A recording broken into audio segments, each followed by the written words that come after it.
Hello, everybody. Welcome back to our Two Cents podcast. This is Denny. This is Shauna.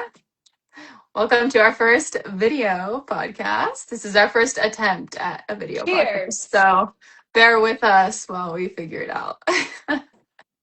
Yeah, we had a lot of technical issues, but we're Yeah. we're good. So, Yes.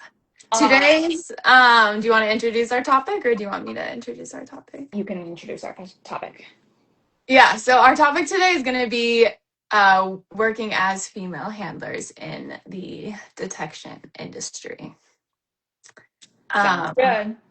and our subtopics we want to talk about, I have them all written down.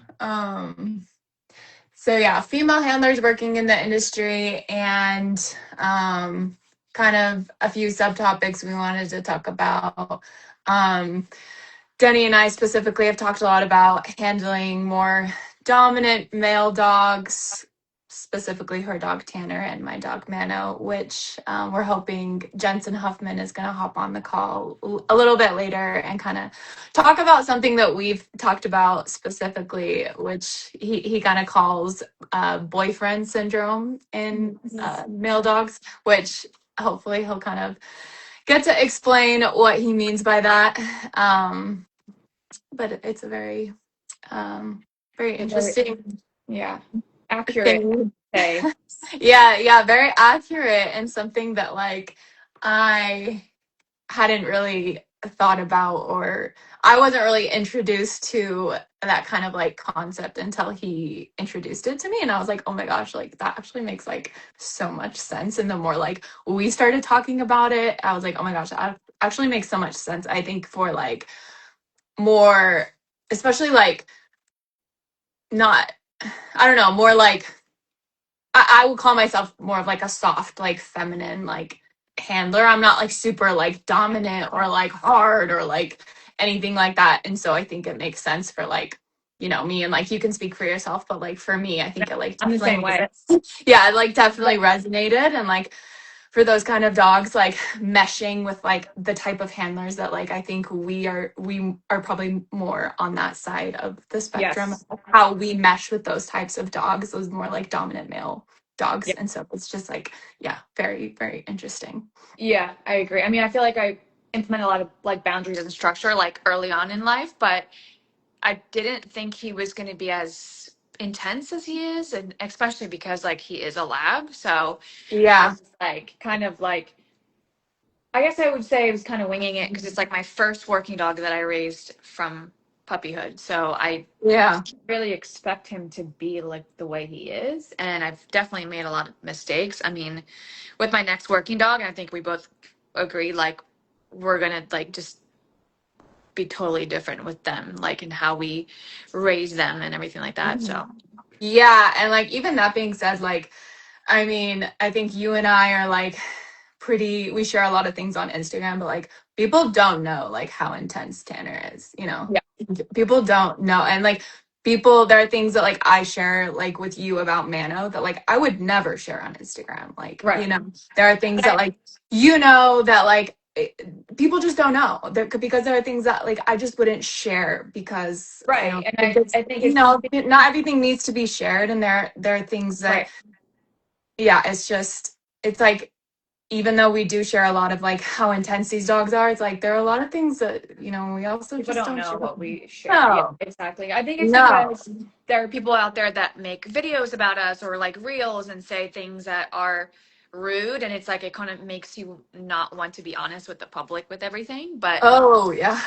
Yeah, it's like people can't even people can't even handle the amount of honesty that yeah, I do share. So it's like, can you imagine like if I did share everything? It's like, oh boy, like I they know it's like can't even handle like that amount of honesty. Like, can you imagine like if I did share everything? Like, yeah. I mean, there's some things I think that I would just share with my close friends or for partners or whatever, sure. but not just anybody because I think people take things the wrong way, especially on Instagram. If it's like, Yeah. it's like a 10-second to 20-second highlight reel, and everyone's like, oh my God, like, did you see Tanner? Like, you can't pet him, like, blah, blah, blah. It's like, well, most working labs are not going to be like wanting to be friendly with strangers. I'm not saying he's Yeah. aggressive, but he's not gonna Yeah. want to be pet. Like all he cares about is his reward. Like that's literally Mhm. all he cares about. Like sure, does he love me at the end of the day? Yeah.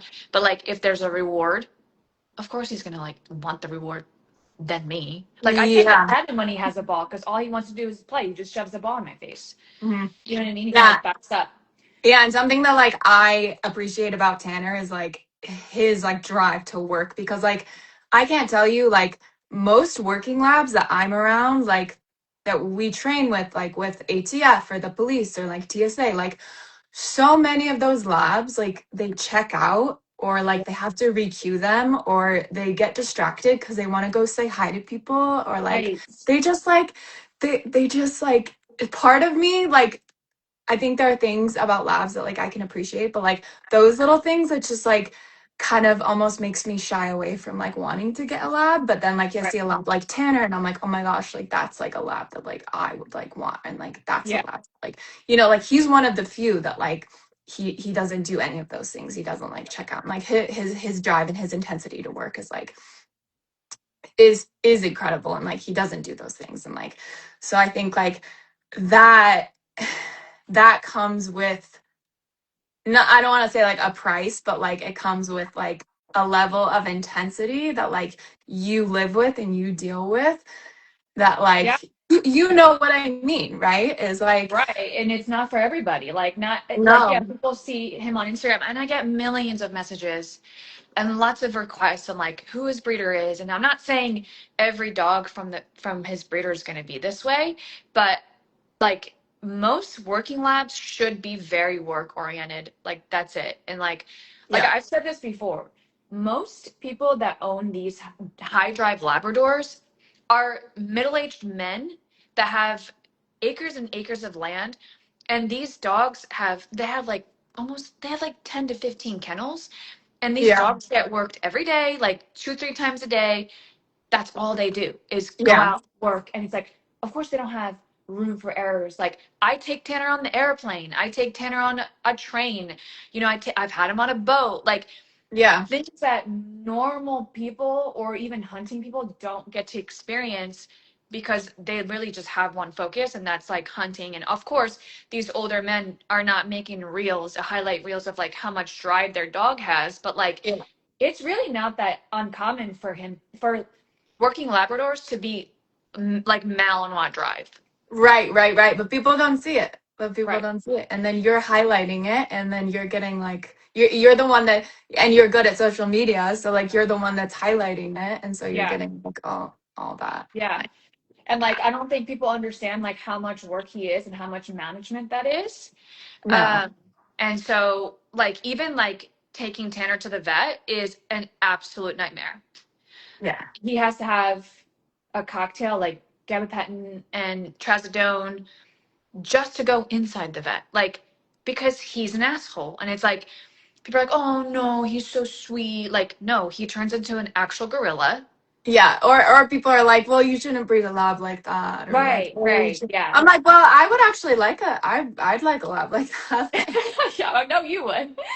But like that is one thing like you know everyone was like oh, you know, like I've made like several reels of him in a muzzle, like, oh, he shouldn't be muzzled because he's a lad. Like, no, that's the stupidest thing I've ever heard. I Like, know. Like, what? sorry they have drive or like Yeah, whatever. and he's not the type of dog that likes to be strained, like at all. Like, and he Yeah, will fight through the medication. Like when I yeah, got his hips and his elbows done, the vet was like very yeah, understanding of me handling him and everything like that. And she was like, you just hold his head, I'll get his body. And then she's like, he's doing so good. And like he was kind of like rumbling, but also like yeah. he was on a lot of medication. And Hmm. then through the medication, he like whipped back and like wanted to bite her. Like he Yeah. didn't want to be touched. Also, I don't feel like the medication helps. Like I kind of feel like, I feel like some dogs actually like yeah, it kind of it makes them disoriented and it makes them freak out more because they're like, whoa, right. why am I feeling so disoriented? And it kind of like makes them like a A little little bit bit weird. Yeah. worse. But um yeah, I feel like we're going a little like off topic on that Yeah. side, but one other of the other subtopics we wanted to talk about was like Do you feel like because we're not law enforcement, we're not military, and we're girls that we're already not taken as seriously, and like on top of all of those things, we're even more like not taken seriously? Does that make sense? Yeah, absolutely. It's like I've had this conversation with you. I've had this conversation with Yeah. on his podcast, and I just feel it's always going to be like that for us. I feel like people will Yeah. say like, "Oh no, it's not like that anymore." No, it's always going to be like that. Maybe in 20 years it's going to be a little bit different, but there's still those older like mentality people in those fields, so Yeah. it's going to be like that until we're Yeah. retired. Yeah, and Um, I always feel like even more pressure to like have my dog be like at a certain level and at a certain performance level, right. because like, well, I'm private security, so that's already a notch down. I'm not law enforcement, notch down, not military, notch down. I'm a You're a girl, girl. notch down. Yeah. And so Yeah. it's like, well, my dog better look really, really good. I better look really, really good, or Yeah, I'm it's gonna almost not be like taken seriously. for sure it's like an ego thing, but I think that like it's also like pressure. Like you obviously don't want to look stupid and you don't like you get in your head and you're like, I don't want to prove these people right, you know? And then Hmm. also like we're very much we like to share our dogs working on Instagram and like of Yeah. course we're only gonna post the things that they look good, you know what I Yeah. mean? Like we're not gonna be like, oh, you missed that one or whatever. But of course our dogs are not perfect, you know? Yeah, yeah, yeah, Um, yeah. but No, like they are. that's true. Um, but yeah, I think that it's discouraging for I feel like women out there not to want to train with people or do double blinds like Cameron said the other day. But Yeah. at the end of the day, I feel like you should just trust your dog and run that double blind, even though it's like like I just trained with a department last week and it's a different kit. And at first I was like a little hesitant when he was like, oh, do you want to run these blind? I was like kind of making excuses. I was like, I don't know. Like it's in UK. It's like, oh, it's fine. Don't worry about it. Like I'll be right Yeah. there. And I'm like, dude, why do I give a shit? Like Yeah. just do it. Like it is what it is. Like if he messes up, then he messes up. It's not the end of the world. That doesn't determine like how good my dog is. Everyone's gonna have an off day, basically. Yeah. Yeah. And Yeah. I don't think there's also like, I don't think there's anything wrong with asking, like, hey, like, what odors are out? Like there Mhm. was an odor the other day that like Mano had only been on maybe like twice. Like, I think it was like Cast Booster or something. Like, he'd only been on that like maybe What was it? twice. And Cast Booster? What the heck?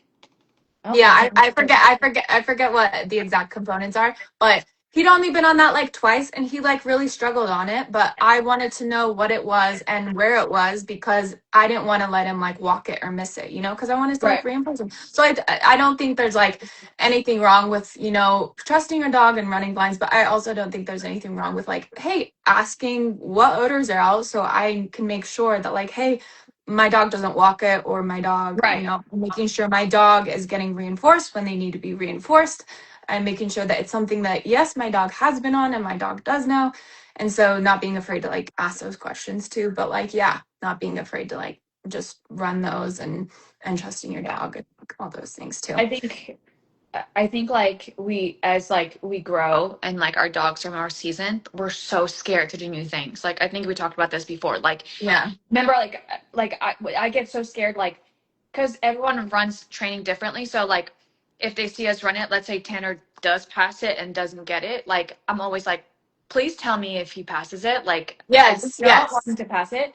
But Yeah. then in the day, it's like if he passes it, like he's not gonna break. It's not a No, big deal. exactly. You know, Exactly. I There. think that's like a big Yeah, thing that I think yeah, I see both sides to it, and that's what we were training with the airport guys, the TSA guys the other week, and that's what one of the guys was saying, is he was like, look, like because I was running him and he didn't know where the hides were, and I knew where they were because I had run, and or I helped my boss place the hides, yeah, and he was like, he's like, this is how I want to, and he let me know before he ran, and he was like, this is how I run my dog, and this is how, I train. I don't want my dog to pass odor. I don't want, my dog to leave sores. So if my dog is, I want you to tell me. And like some handlers don't want that. And so I think that's yeah, really about, to go into a situation and not be afraid to be like, hey, this is how I want this training situation to go.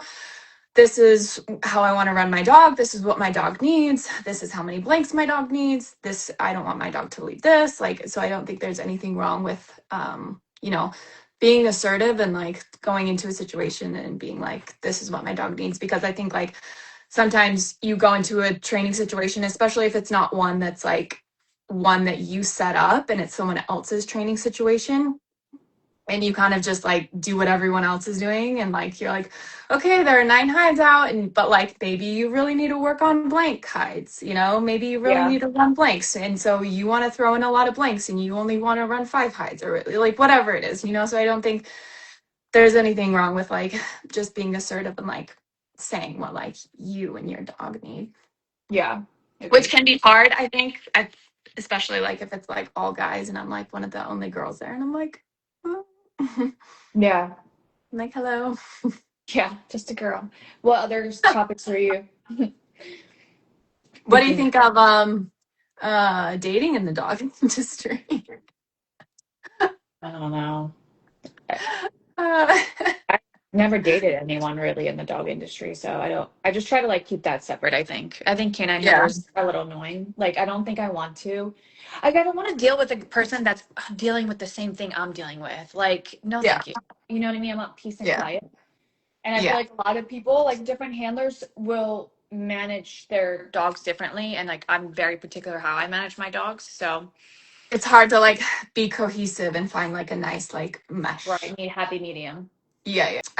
I wonder like if I get opportunities because like guys like talking to me, or because like they think I'm good and my dog is good, you know? Do you ever wonder that? No. Because I feel like it's always like older people and like that are married and it's like a word of mouth. So Yeah. no, I don't never felt that way. Yeah. Um, but I do feel like certain companies do hire like a look. Based on, yeah, yeah, okay. Yeah. Yeah, yeah, yeah. Like Like whether it's like male or female, yeah, definitely like a like look. and like not to be rude, but like fit or not fit. You know what I mean? Like Yeah, there's yeah, yeah, yeah, yeah. is that really do They want they their want dog. that like, I mean, I think that's like companies that choose based off like how dogs look too. Hmm. Like whether it's like floppy ears or pointy ears or more Right. intimidating looking or like floppy or like whatever the company is kind of like what they're kind of going for. So I guess that makes sense that they would do that with handlers as well. Yeah. Um I've kind of also felt like if men are being like flirty and I kind of like shut it down in a ways that like they won't like help me anymore. Yeah. You ever felt like that? Hmm. Or like you've done that before and then they kind of just like stop helping you, or like kind of like are rude to you all of a sudden, when like you were never like flirting with them anyways, you were just like being like nice, and they were like, No, I honestly don't think so. Because like I feel like a lot of my contracts came from like I said, like word of mouth. word of mouth. Yeah. Yeah, and it's like older guys are like retired cops. Yeah. Like And I never guess had I don't, yeah, and I guess I don't mean like contracts. I mean more like training. yeah, yeah, like Yeah, I would training. say it was I think training. more for me, I mean like years ago when I was like getting into the industry and like people were helping me, and like police and like stuff like that that had like resources that I didn't have, and like they were helping me, and then like if they were being super nice and then they like would throw in like a flirt or something every now and then, and if I kind of like didn't reciprocate or like kind of like shut it down, they like wouldn't really help me anymore. Yeah, You know what I mean? I feel like I haven't really been like exposed to that in a while, but I feel like moving up to like certification and like trying to get reps in and whatever. Hello. Hello. Welcome to our kitchen recipe Welcome channel. to our kids. I just finished up with a dog, so I have no idea what you guys were talking about, but We're talking I look about forward to recipes and contributing in any food. way We're I can. talking. Yeah, this is actually a Dubai podcast. A what We're, podcast? we're actually Yeah, here, a Dubai. We try different Dubai desserts and rate them. and we're also going to teach you how to make guacamole. Yeah, it's Outstanding. very it's I'm a huge versatile. guacamole fan. Yeah, Huge we don't do guacamole detection anymore. fan. How are You're you? done. How Done are there. you? Doing pretty well. It's absolutely miserable weather. We're in an atmospheric river, I Ew. guess, and we have. I mean, there's flooding all over the place. So yeah, it's Uh, beautiful, beautiful well, Northwest weather. thank you Not so here. much for hopping 70. on our podcast. We appreciate it. Yeah, absolutely. No, Yes, I Yeah, appreciate the invite. we kind of touched on the topic a little bit earlier and kind of gave a little bit of an intro, but said that you were hopefully gonna come and hop on and give your quick definition of boyfriend syndrome and with male yeah, dogs and handlers and like dominant dogs. um yeah, with more Yeah, male dominant dogs. And we kind of were talking about Mano and Tanner and just like our dynamic with them as more like softer, feminine handlers. And yeah, just we're hoping if you could give kind of your definition, how we've had those conversations with you. yeah. So so first off, let me try to avoid, and I am not, this is not accusatory, but for a white male to talk about boyfriend syndrome and gender and sex roles with dogs, all of a sudden there are all sorts of landmines and wells that I can fall into and all sorts of things. So um, rather than calling it boyfriend syndrome, which is absolutely what we call it and I call it, um, we're going to call it enmeshment syndrome, because then it removes all of the gender-based sex and everything else that might happen. Because the truth of the matter is that it is not just with female handlers and male dominant male dogs. I mean, yes, that is kind of the stereotypical kind of catch phrase that we Right, use, right. boyfriend And syndrome. in But our case, yes, yes.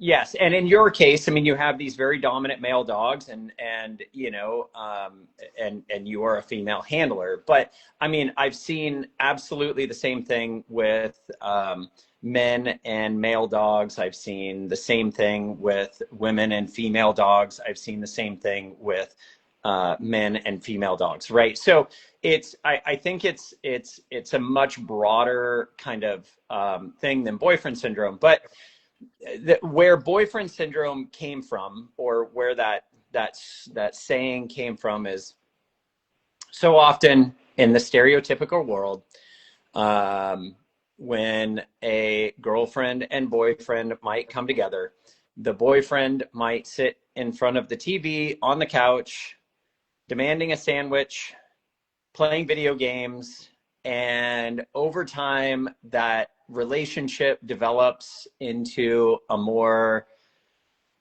jealous, abusive, emotionally, mentally, physically abusive kind of thing, and where there's all sorts of other inappropriate or undesirable behaviors that might come from it. It's actually a pretty deep thing, and probably deserves more than a few minutes. But I promise I'll keep it to just a few minutes. No, you're good. You're good. The Time in the world. yeah. So and so, like I said, I mean, it's not, but we do. I would say the majority of the boyfriend syndrome probably comes from the dynamic of a very naturally genetically dominant male dog and a female handler. And when I say handler, it doesn't always have to be like a professional handler. It's not like a detection handler. It might just be an owner, right? Who inadvertently, like I had a person today where this conversation, this conversation that we're having now, was brought up, where she has a Belgian Malinois German Shepherd mix. The dog, when it's working with me, is absolutely a delight. 100% like engaged with me, will not be reactive. I can take the dog through an airport. I can walk the dog down the street, no problems. And I said, how'd the last 2 weeks go? She said, well, unfortunately, we were walking down the street. A car pulled up. There was a dog in a car. The dog stuck his head out of the car, barked at my dog. My dog lunged. I pulled my dog back. He turned around and redirected. Now I have 3 puncture wounds in my leg and a huge bruise on my thigh. Yeah. Well, what did the dog want? The dog wanted to engage with that dog in a high arousal state. She pulled the dog back. That created frustration. The frustration created the redirected aggression towards her. And I said, okay, well, what'd you do about it? And she said, well, I pulled him back and I made him sit. And she's like, what would you have done about it? And I'm like, I would have thrown the dog through a proverbial fucking wall. I would have. You know what I mean? Like, and again, I told you this is going to get me in trouble because it will. And you know, I get sent videos at least twice, 3 times a year of police officers like beating the living bejesus out of their dog. You know what I mean? Like we've all Yeah. seen these, like where Yeah. it's like handler's doing detection, pays the dog with a Kong, says out, the dog redirects up the leash, comes at the handler gets on top, punching the dog in the face, like these Yes. kind of things, slamming Yeah. the dog up against the car, whatever. And everybody's like, can you believe this? Like, this handler needs to have his dog taken away from him. And I'm like, I don't think you really understand what kind of dog that guy has. Like, Yeah. it's a different kind of dog. Like, it's not your golden retriever. It's not your fluffy German Shepherd. It's not your, Labradoodle. This is a different kind of dog. So in any case, we talked about boyfriend syndrome and we kind of dove into that. And I'm like, where was the dog that morning? And she was like, oh, well, he was like snuggled up on a couch with me. And I'm like, okay. Like, did you make it a sandwich too? And I mean, I don't even mean to be sarcastic, but the problem with boyfriend syndrome is we have these boundaries in the house or a lack thereof. Dog sleeps in the bed, unlimited furniture access. The dog is initiating affection on demand without any sort of work or anything tied to it. Like that demanding dog that's just kind of getting ending of things. Yep. The handler is kind of catering to what the dog wants all the time. The dog barks at him to get fed. There might be some growling over the dog's bed as it's like nursing on the bed, and you get close and the dog's like, like growling, and the handler kind of backs off. Yeah. So there's this like lack of boundaries and consequences, and these kind of things. And then we have this cascading chain of events. It usually results in kind of a dog that is, quote, nervy or lacks confidence in themselves, begins to act in more jealous ways, kind of guarding the handler, guarding the handler owner, like resource guarding them. They might resource guard from the handler owner. It escalates into pretty violent type things. So in any case, and I know this is like a touchy situation, right? Because I mean, I know Mono guards pretty heavily. I know Tanner has had his issues in the past, and I mean, both Jax and Lucas, I mean, I have 2 super dominant male dogs, and both have pulled shit like that. Yeah. They don't do it anymore because I dented a fender with Lucas's head. He quit that shit fast. Yeah. Tanner And doesn't do shit like this anymore either at 3.5, but that was a huge reality yeah, check for me. But I was telling Shauna before this, like, I don't know, part of me was like, oh, he's a lab. just like everyone that, you know, sees him, like he's just a lab, but it's like, no, he's an intense lab with a lot of drive. And like he needed that structure and that boundaries. And like I lived at my parents' house while I was, you know, building him up and blah blah blah. And they have doodles, and there was really no structure. And you know, my mom would watch him, and he would always get into a fight with her dog, and like he would never start it, but her dog would. Well, he almost had to get his paw amputated. Like this things I don't even talk about on Instagram, you know, because it's not worth. It's not anyone's business. But there's a lot of issues that were created in the household, and like, you know, I so badly wanted him to be like part of the family and then my working dog. You know what I mean? But it was like a harsh reality for me. Like when he was like 15 to 18 months old, fuck this. Like you're just going to be in the kennel. Like you're not going to be on the couch. You're not going to sleep in my bed. I'm going to hand feed you every single meal. And that's it. Like you're not going to be eating out of a bowl, nothing. Like his whole life completely changed. You know what I mean? So now Yeah. I'm Yeah. Like, yeah. Like we were saying earlier, there are things that we don't even share on Instagram because I mean, Mano, he lives in he's in a kennel. Like he's rarely on a bed. He was on a bed last night. He's never in the house without an e-collar. I didn't have him. He wasn't on an e-collar last night for 30 seconds and he almost bit me because he was on the bed. Yeah. yeah. Yeah. It's here's I think if I was going to boil it down to its essence, you know, every nature is on a bell curve, right? On one end of the bell curve, you have this outrageously, insanely dominant dog, and we might call that dog an alpha dog. Mhm. Okay, it's kind of a stupid word, but whatever, right? We might call that dog an alpha dog. And then on the other end of the spectrum, you have the dog that is so insanely submissive that you walk up, it rolls over, and pee is squirting in the air, Right. right? Yeah. And then you have everybody else that lies in the middle of that, right? Mhm. I had an instructor once say to me, "I've never met an alpha dog."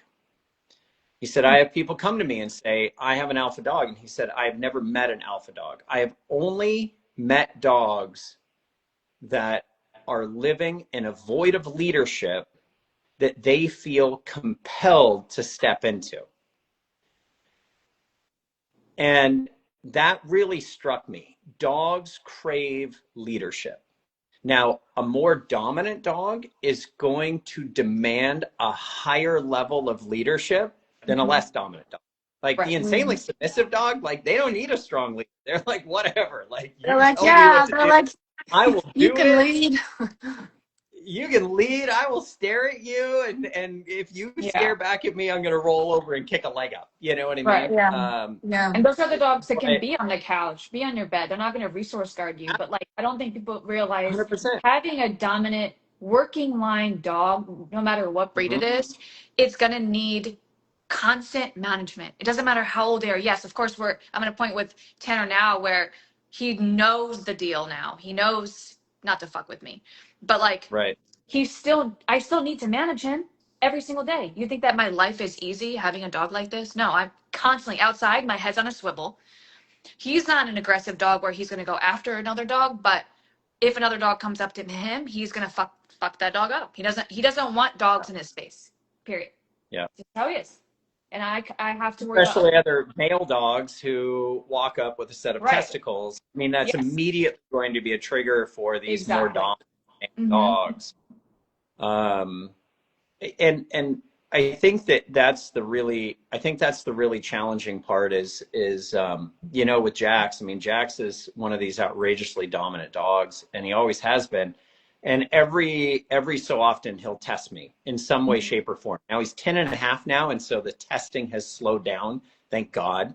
But I bear scars from Jax, right? And he's one of those dogs that I mean, he's one of our advocacy dogs. He goes to court with sex trafficking victims. I mean, so he's fantastic in that way, but of course they're not trying to lead him either. Right. And so,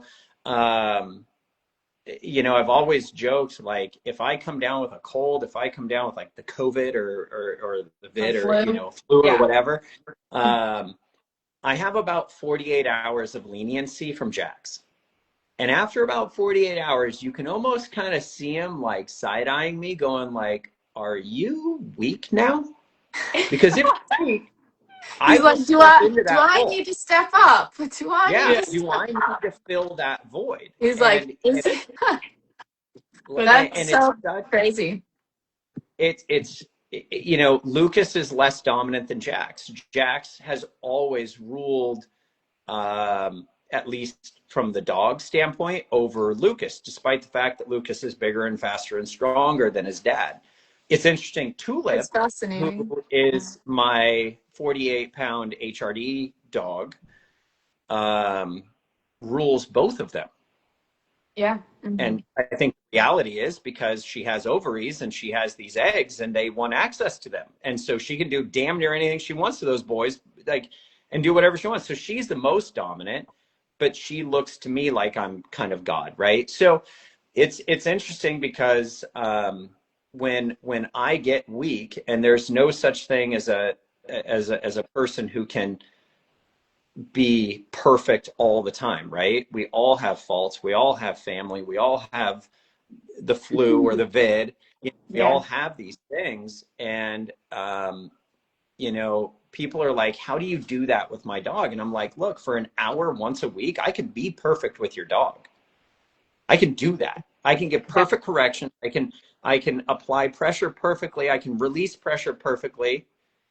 I can have clear, concise, and consistent boundaries that are absolutely upheld from the moment that, you know, we start the session to end the session.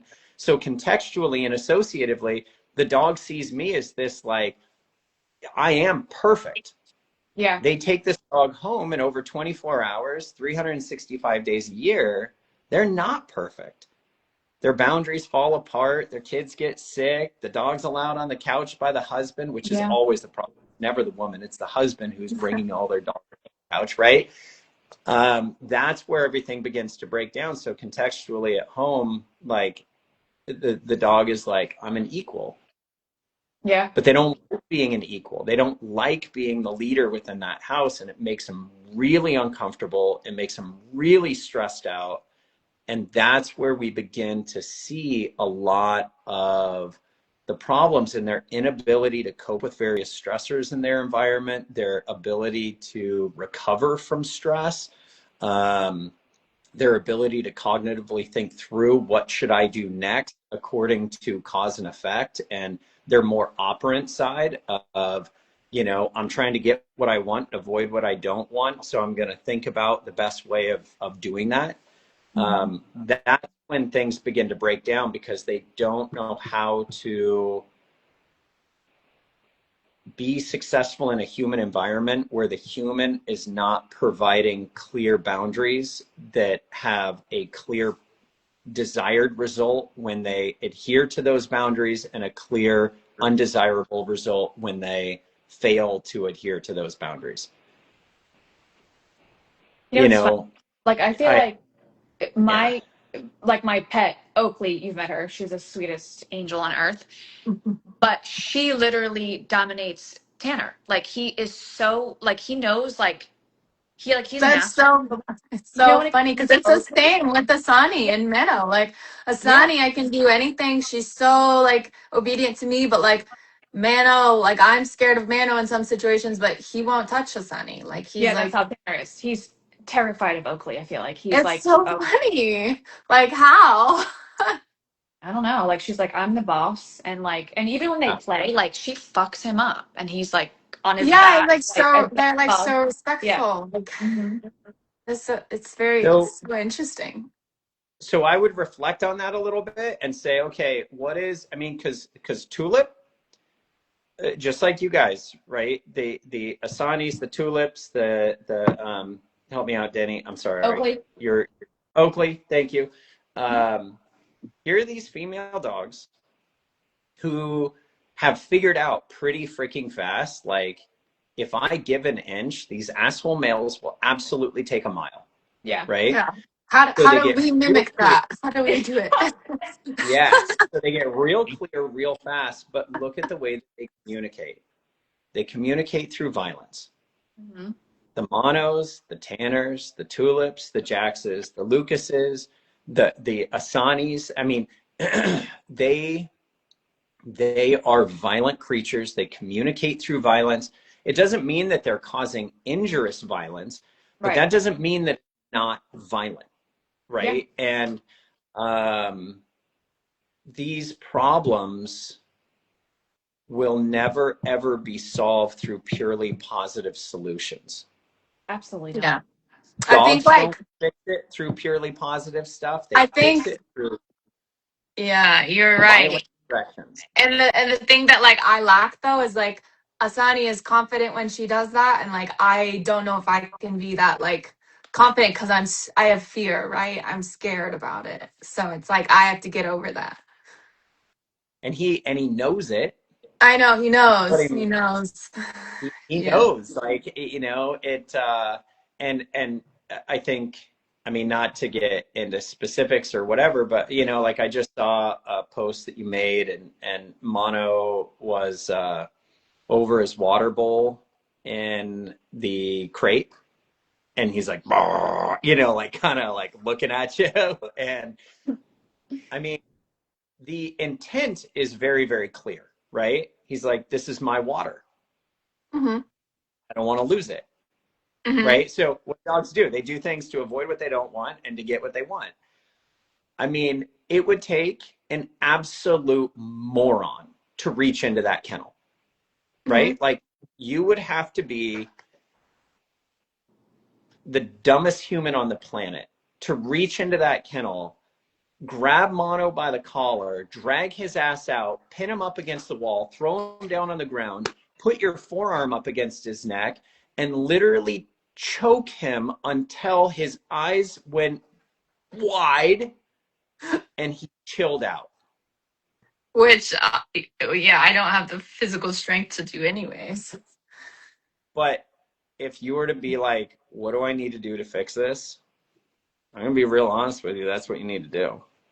Now, I Uh, mean, I, you're going to get, I and you're mean, going to get badly, because I, ideally I this happens when phys- he months physically old. though, I can't though. You understand? You know, I hear you.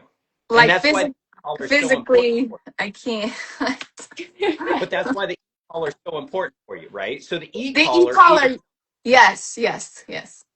and so, like, why does he improve when the e-collar's on? Well, he improves when the e-collar's on because without the physical strength, you're able to deliver a stimulation which is unpleasant enough for him to say, well, what am I doing this for? It's to get what I want or to avoid what I don't want. What do I want more? Or what do I want less? I don't want to lose my water because somewhere in my genetics, and you're absolutely correct, like genetics plays a huge role in this, right? Like Mono's like, this shit is mine. And we want Thank you. that. We want that. Like, when you bought him, if the breeder, and I'm sure the breeder was good because you're a pretty educated person in the industry, Yeah. they would, if you, what do you breed for? They would say, we breed for insanely high drive, obsessive compulsive, dominant and aggressive and possessive behavior. Right. And I And you're mean, like, I knew he would do that. He resource guarded like bath water the first time I tried to give him a bath. Like when I brought him home. Like I mean, it's not like and people Yeah. are on the internet saying I taught him to do that. And I'm like, I'm sorry. oh, I agree. And it, I mean, he and see, you guys are gonna get me in so much trouble. Do you realize, like, post this, everything that I'm saying is like there's about 5% of the individuals who absolutely know working dogs, and they're gonna be like, yep. And then That's there's all that gonna be matters. The people that That's all that know. another, matters. That's all that matters. We're Like, gonna we yeah, we get like the hate purely too. positive people, I'm We sorry. get hate too. It's okay. Yeah, like the purely positive people, like I'm sorry, you've never had to deal with like a high drive dog that is dominant. Sorry. It's just there's no if you did, there's no way that that method works for you. It's not a thing. I'm sorry. it's no, it's not. And unfortunately, I mean, well, you guys saw my thumb, I right? know. Dude, how is it? Ooh. Oh It my looks god. good, right? It looks Yeah, It yeah, looks you a can little see purple. scarring. It's a little weird. I mean, it looked like a And I dog penis lost. for a while, Jesus. but Does it it's hurt kind of, still? what's that? I mean, that's Does it? that's It the looks like it mobility. hurts. Yeah. So, I mean, Ouch. this is a great example, right? Of here's a German Shepherd. I mean, weight doesn't really matter, but I mean, it's a factor, I guess. He's probably 95 pounds. Yeah. We came around the corner, ran into 20 feet away. So when I say ran into, didn't like crash into them, but two highly reactive Rottweilers. We have a lot of insanely high drive, dominant, and reactive dogs living in homes that have absolutely no business owning these dogs. Okay, and it's just through the law of probability. They inevitably, if you buy enough dogs over enough time, you're going to land one that is like this beast of a dog, right? And that's really our core business. Like when people are like, how in the world do you justify charging $210 an hour? It is because there's a very small faction of the population that should never have these dogs, but they end up with them through one situation or another, and they have no idea how to deal with them. And so they come here after coming to all of the other trainers that Right. have no clue how to work with these animals, right? So in any case, this one was just one of those deals where a young woman was walking this German Shepherd. She was coming around this huge fir tree that had this sort of shadow behind it. Inside the shadow were these two owners with these two massive Rottweilers, their siblings, which again is mind blowing that like people buy these things, but whatever. These two highly reactive Rottweilers, they saw each other. All of them wanted to fight. Like, and that's a huge misconception. None of these dogs were defensive. Like in the world of working dogs, talk about fight drive. Mm. And I've never been a huge proponent of, A lot of people but don't know how to distinguish the two of totally what's really wanting to fight and what's defense. like defense. Mm. Now, these dogs, they were not defensive. Mm. They were dragging their owners in. Like, Yeah.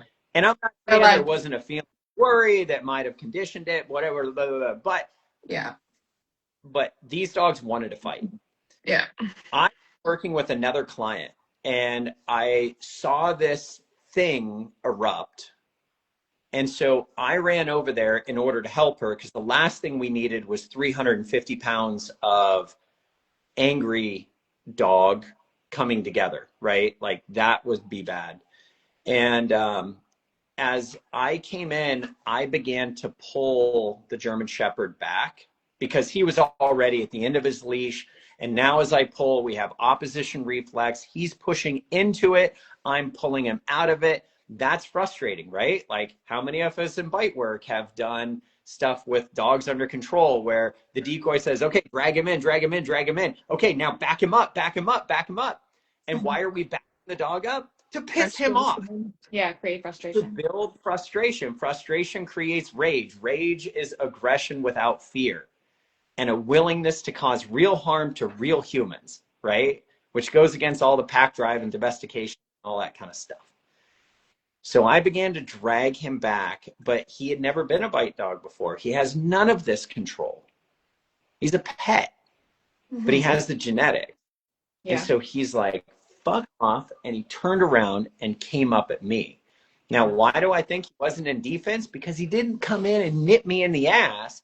He came straight up to my face. As he came up to my face, I choked up on the leash and I lifted him off the ground and I wrapped him in a headlock. So now I'm choking this dog out. He's like inches away from my face going, right? No. And he's like, and it is like, what do we do? Well, we take away, I mean, if we go to the Oxygen. operant or quadrants, I am going to use P minus. I'm going to take away his oxygen and blood flow, which is something he doesn't want until he calms down. And then once he calms down, I'm going to give oxygen and blood flow back, right? So I'm choking this dog out. And once he starts to calm down, I begin to set him down and I'm like, chill out, bro. Everything's fine. Just give him some treats. Just throw him some snacks. Right? As soon as he's back, hit the ground. Boom, he comes back up at my face. I lift him up off the ground. I drop him on the ground. I pin a forearm up against his neck, and I get on top of him. I have my left hand wrapped around his leash, which is right up against his prong collar. I have my right arm pressed up against his neck. And again, I'm like, Axel, stop. Chill out. Everybody saw him chill out. I hadn't gotten bit at this point. It was a miracle, right? Like super fast ninja reflexes, whatever. But as I let him up, that prong collar was too loose. And he was able, even though my hand was up against the prong had too much play. And so as he rolled around, you can kind of see the scars up around my knuckles. It's hard to see, it's weird. But he bit here. Like, so I'm holding him here and he turns and bites here. And then I go to push his head off of my hand with my right hand. And my thumb just happened to go down to the back of his mouth. And his back molars just bit through my thumb. And the only thing that was left was this small piece of skin on the inside of my thumb. And I pulled it out and my thumb just... But I reflected on the incident a lot. And at first I thought maybe the dog was in defense and he thought that I was attacking him from behind while he was already being attacked from the front.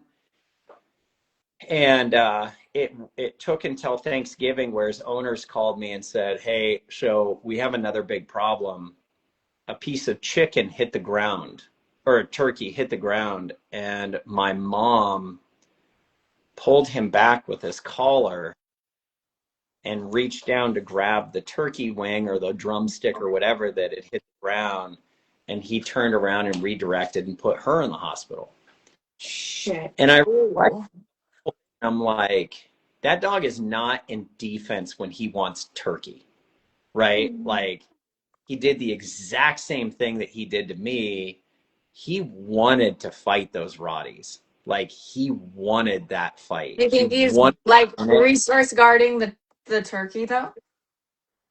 I think that there is a resource guarding, but of course, what is resource guarding? It's either to get what he wants or to avoid losing what he wants, right? Like, I don't want to lose this thing.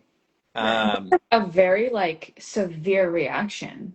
Yeah, that's Do you think it's from because it happened with you, so now it's kind of like fresh in his head, and he's like, "Well, the last time I did this, now I can do it again." He kind of got away with it, or I think so. Again, I think that it boiled down to relationship. So he doesn't do that with his family, like his close family. He doesn't do that. He did it with me, and I didn't really have a relationship with him, right? Like, I kind of knew him, but I wasn't his primary trainer. right? I jumped in, and I was somebody who's like, you can't tell me I can't fight.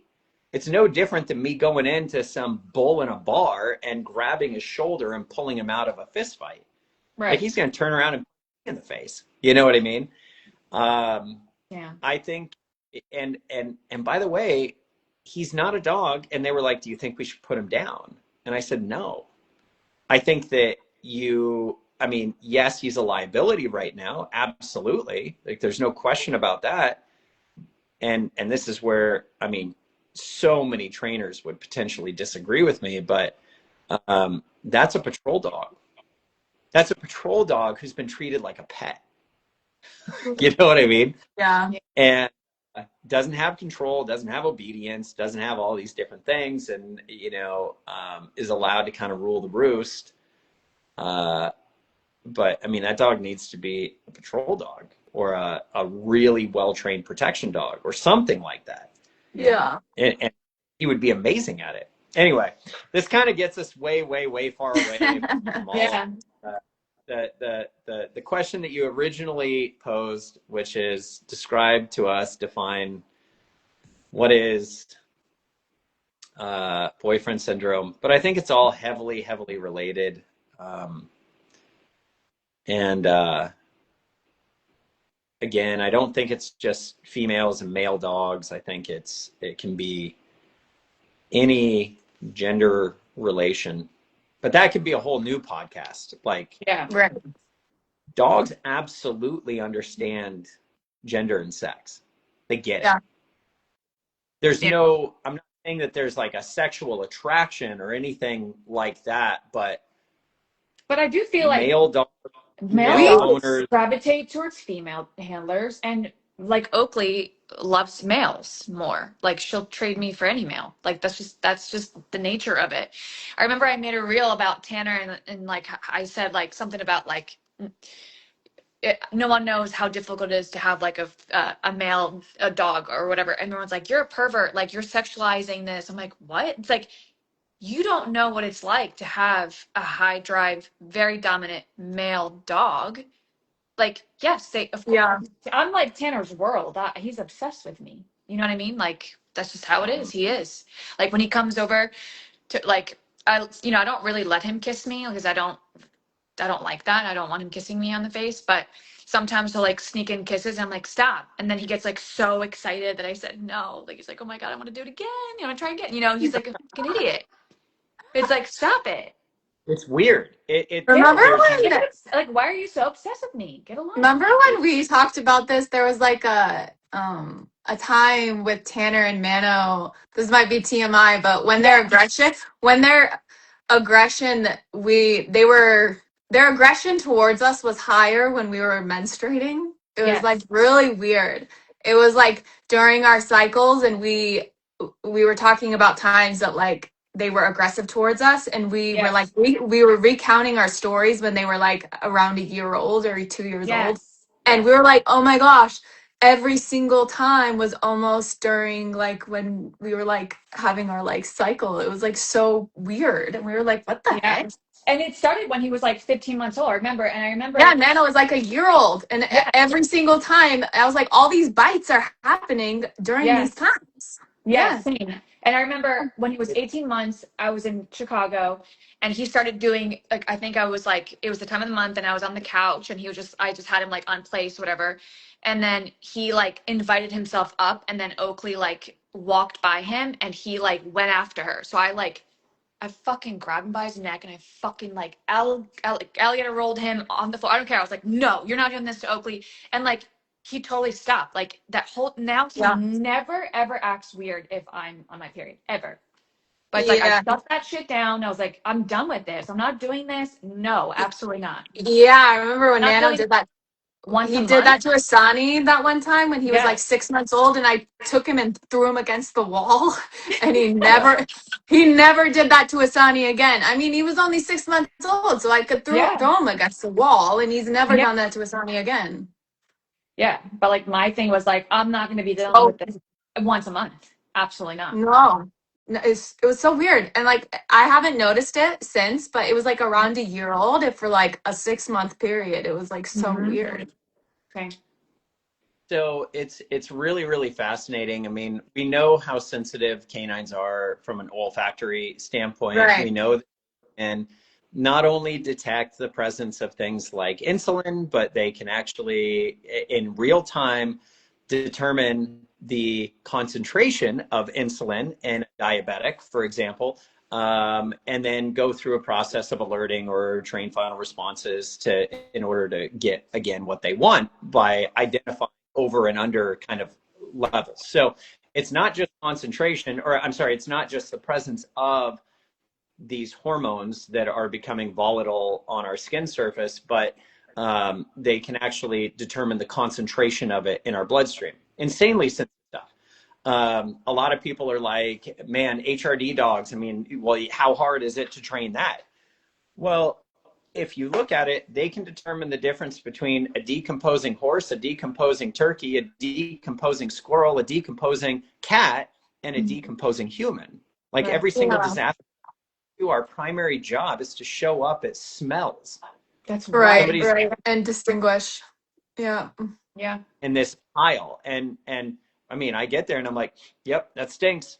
Like that definitely smells.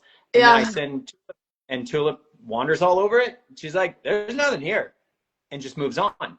But what is that? That's literally a dog's identification of decomposing human DNA. Like, in order to determine the difference between a human bone fragment and ungulate bone fragment. We have to grind it up, put it into solution, stick it in a mass spectrometer that costs like millions of dollars, and Yeah. then it spits an image of what this DNA looks like. And some researcher over a 5-week period is able to be like, yep, with 98% certainty, I think that that's human. You know what I mean? Dogs are like, it's human. And you're Yeah. like, what are you talking Wild. about? That's a bone fragment from 60 years ago. And they're like, yep. It's Yeah. One wild. of Tulip's finds in a disaster situation was an empty urn. I know. I Oh remember Why? wow.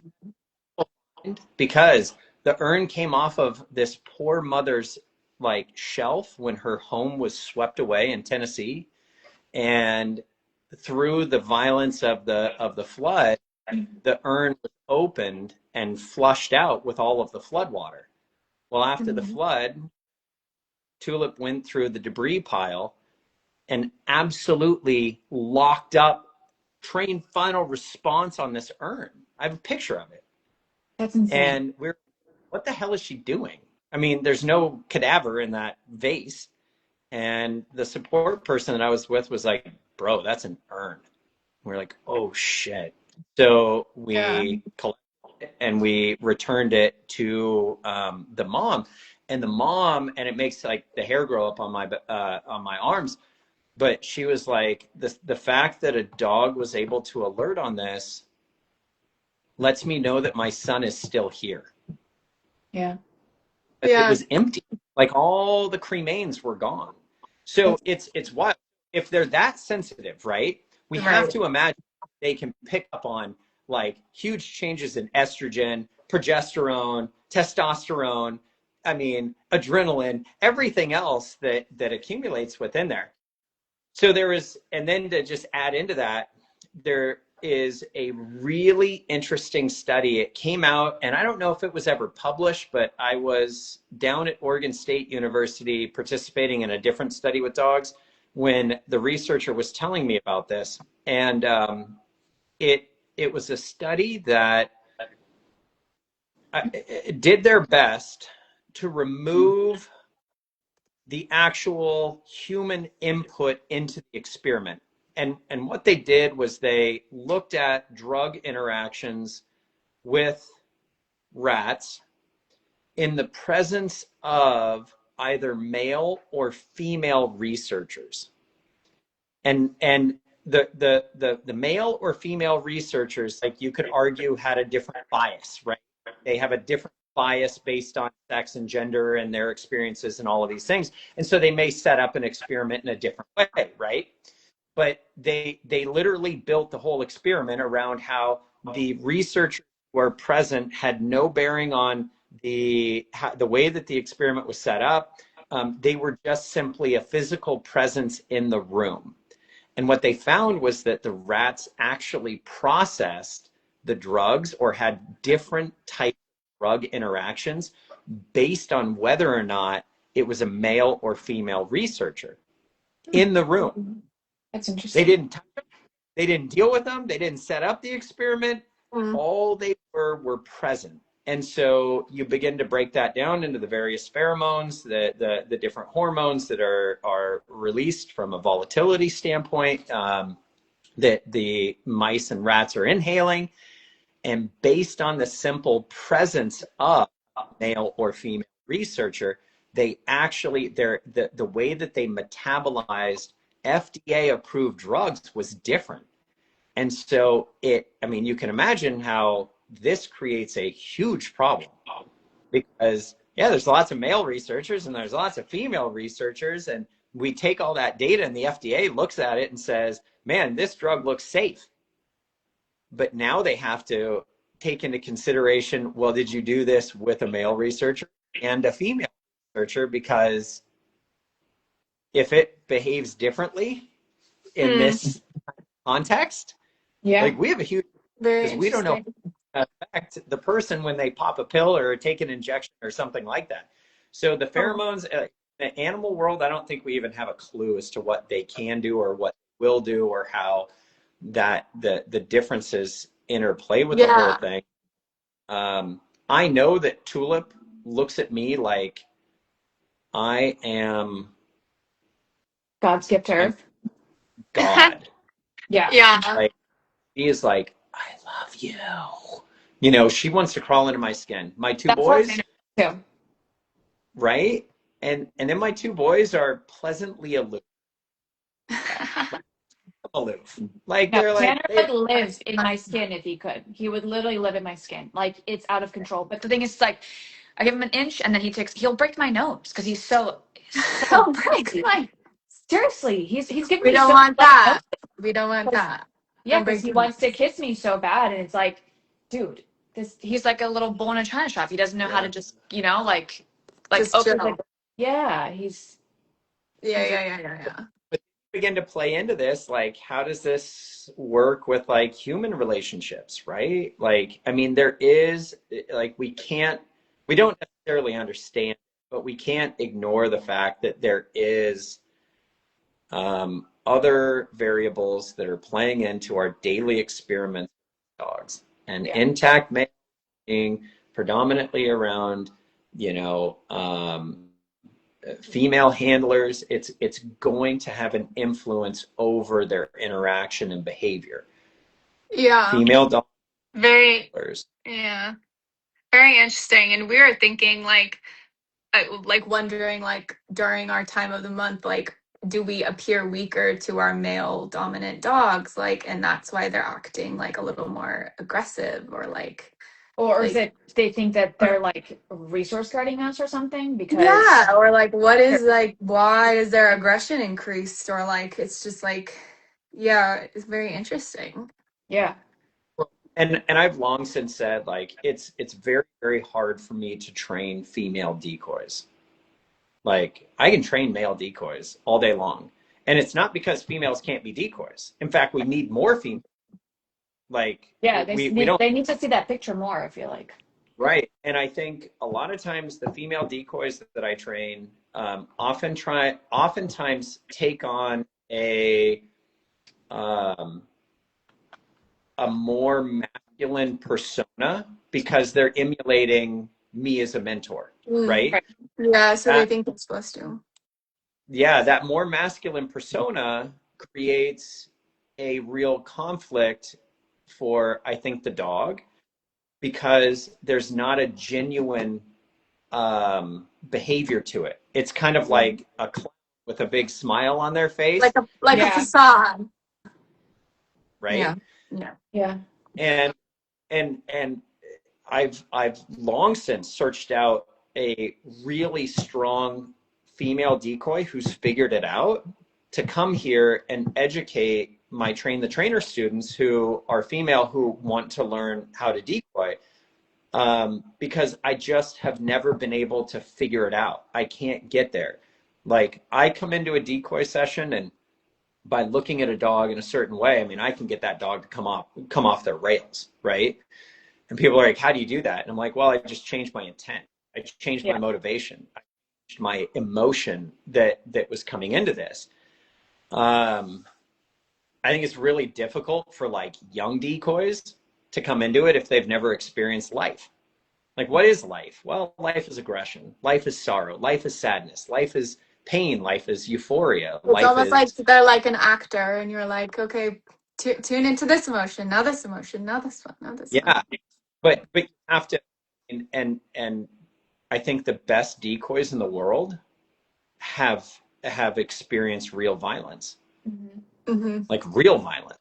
You Mm-hmm. know, I have a new trainer here who was an infantryman and did real stuff. And naturally, he just fell into it. Like Yeah. he's so good. Yeah. He's just good. Yeah, yeah, yeah. Like Just how, natural. how do you suck that emotion out of the dog? And he's like, I don't know. I've been there before. He's Yeah. like, I don't know. I don't think you guys ever met David Price. I mean, Yeah. I've met David's I've one of met Dave with you. Mm. yeah, and I'm not at liberty to share anything that he's done in the past, but I know that guy's been through real shit. Where people show up and they're like, I'm out of high school. I've had a great, you know, life. They suck. They're Yeah. terrible. They're doing all the motions. Well, They're doing they're like the animated people, right? The animated, the The more athletic. animated, not like the Yeah. real emotion. Yeah. and Oh, so like Benny, do all you of, need to go soon? No. yeah, I mean I do. I do. I need to yeah, 1:50. I got it 2 o'clock. But anyway, yeah, there's so much to talk about. I appreciate you guys letting me on. Feel free to cut like 98% of this and just go back Oh to the definition. no. No, it No, was no, really we good. gotta keep. I loved all of it. Yeah, no, it was great. It was awesome. Thank you so much for coming on. We Yeah, appreciate we you. Yeah, appreciate it so much. Thank you. you're Yeah. welcome. You're welcome. Pleasure seeing you guys, and You're our we'll talk. first. You're our first podcast guest. So. Yeah. Love it. You guys You have a great officially made Awesome. Thank you so Okay. much. Do you wanna end it here, Denny? You have to Yeah. go too. Yeah. Yeah. Okay. And I Okay. gotta head to work too. So. Okay. Okay. Sounds good. Okay. All All right. Thank right. you Bye, everyone. guys. Have a Bye. good day, everyone. Bye. Bye.